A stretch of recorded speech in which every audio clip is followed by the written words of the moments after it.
मागच्या काळात मालकांनी सांगितलं वेगवेगळ्या योजना आपण या ठिकाणी पूर्ण केल्या आणि आता पुढच्या काळामध्ये आपलं जे स्वप्न आहे सोलापूरहून मुंबईला विमान जाण्याचं त्याचाही मार्ग आपण मोकळा केलाय.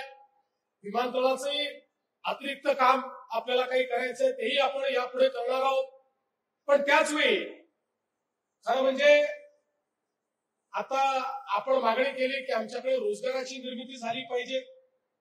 आज आपण पुण्याच्या आयटी पार्क मध्ये गेलात आणि सोलापूरकर कोण म्हणून आवाज दिला, अर्धे लोक हात वर करतात.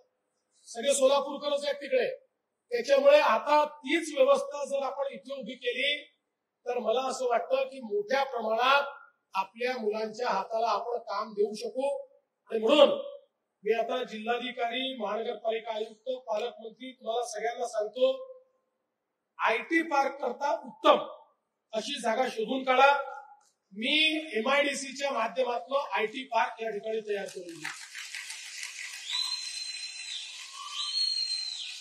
आणि आपण आयटी कंपन्यांना देखील इथे घेऊन येऊ जेणेकरून आपल्याला मोठ्या प्रमाणात या ठिकाणी काम करता येईल. आणि दुसरं आपण लक्षात ठेवा, इंडस्ट्री ही कनेक्टिव्हिटीने येते. आज एकीकडे आपल्या एअरपोर्टचं काम झालं आणि एअरपोर्टवर फ्लाईट यायला लागली, रस्त्यांची कनेक्टिव्हिटी अतिशय चांगली झालेली आहे. या सगळ्या कनेक्टिव्हिटीमुळे आपल्याकडे, कारण एकेकाळची आपली औद्योगिक नगरी आहे, हळूहळू काही कारणाने उद्योग कमी झाले, पण आता या उद्योगात भरभराटी कशी आणायची या संदर्भातली कारवाई देखील येत्या काळामध्ये निश्चितपणे आपण करू.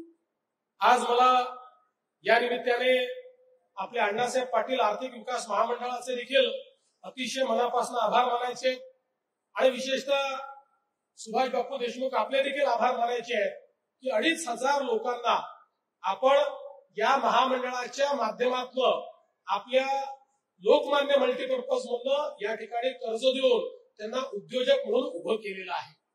आणि मला सांगताना आनंद वाटतो, मी ज्यावेळेस अण्णासाहेब पाटील आर्थिक विकास महामंडळाची पुनर्रचना केली त्यावेळेस सांगितलं होतं की आपल्याला या महामंडळातून मराठा समाजामध्ये उद्योजक तयार करायचे आहेत. आणि आज सांगताना आनंद वाटतो की जवळपास 1,52,000 उद्योजक या महामंडळाच्या माध्यमातून आज आपण उभे करू शकलो आणि त्यांना जवळपास 13,000 कोटी रुपये हे आपण त्या ठिकाणी मिळवून दिले. आणि त्यातनं आज जो स्वतः नोकरी मागत होता आज तो 5-10 लोकांना नोकऱ्या देतो आहे. म्हणजे नोकरी करणारा नाही, नोकरी देणारा उद्योजक, असे 1.5 लाख उद्योजक आज आपण या माध्यमातून तयार केलेले आहेत. आणि खऱ्या अर्थानं या ठिकाणी आमचे नरेंद्र पाटील यांनी अतिशय चांगल्या प्रकारे या महामंडळाची जबाबदारी सांभाळली, त्यांचेही मी अभिनंदन करतो. आणि आमच्या लाडक्या बहिणींनी आज या ठिकाणी मला राख्या बांधल्या. खरं म्हणजे या बहिणींचं कर्ज आम्ही कधीच उतरवू शकणार नाही.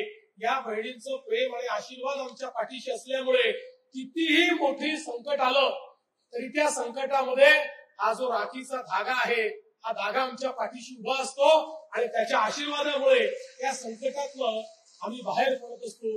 आणि म्हणून सोलापूरकरांना मी पुन्हा एकदा या निमित्ताने आश्वस्त करू इच्छितो, सर्व सन्माननीय आमदारांना, लोकप्रतिनिधींना आश्वस्त करू इच्छितो, आम्ही सगळे, मी असेल, शिंदे साहेब असतील, अजितदादा असतील किंवा महाराष्ट्राचं सरकार हे सोलापूरच्या पाठीशी खंबीरपणे उभा आहे. तुम्ही काळजी करू नका. सोलापूरला जे जे लागेल तेथे देण्याचा प्रयत्न आम्ही करू. आज पुन्हा एकदा ज्यांना घरं मिळालेली आहेत, ज्यांच्या जीवनामध्ये स्वतःच्या घराचं स्वप्न पूर्ण झालेलं आहे, अशा सगळ्यांचं मी अभिनंदन करतो. आणि पुन्हा एकदा मालक तुमचं आणि सगळ्या टीमचं अभिनंदन करून या ठिकाणी माझं बोलणं संपवतो.